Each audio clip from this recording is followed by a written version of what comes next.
everyone, Adam and Emily here. Today we're going to be hiking Galehead Mountain. We started off at the Beaver Brook ski area because the road is closed in the winter, so we're going to take some ski trails to get to the trailhead and go from there. So from here it'll be about 1.5 miles to get to the summer trailhead, but at least we avoid the road walk by going on the cross-country ski trails. It's still technically winter, but as you can tell, there's not a whole lot of snow behind us, so it really doesn't feel like winter, but we're still excited.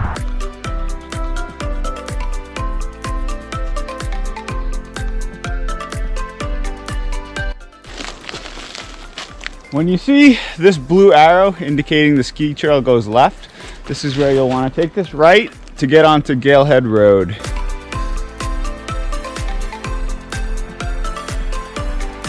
So we made it to the Gale River Trailhead. It was about 1 mile to get here and it took us about 30 minutes. So from here we have about 5 miles to go. As you can see, there's like no snow, so we just bare booted the whole way here. So hopefully there's a little bit more snow as we go up.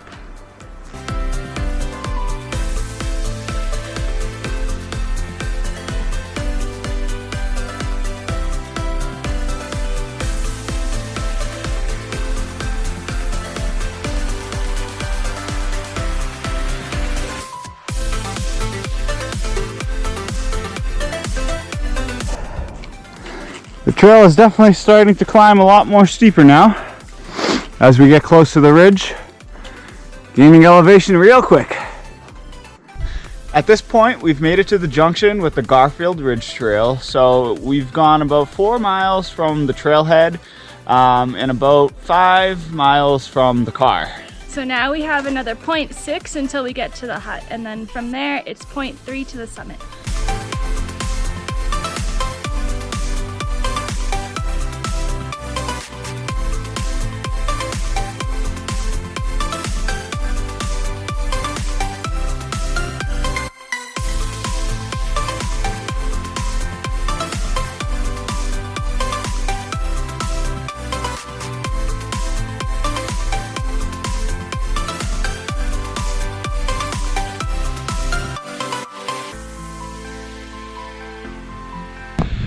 Alright, we officially made it to the Galehead Hut, which you can see is behind us.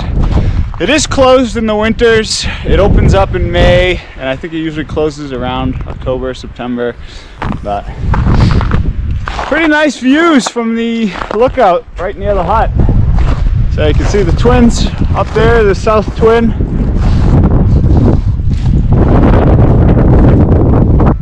Alright, so at this point we're going to make our way up to the Galehead summit, which you can see right there. It's about 1/4 mile away and 250 feet of elevation gain.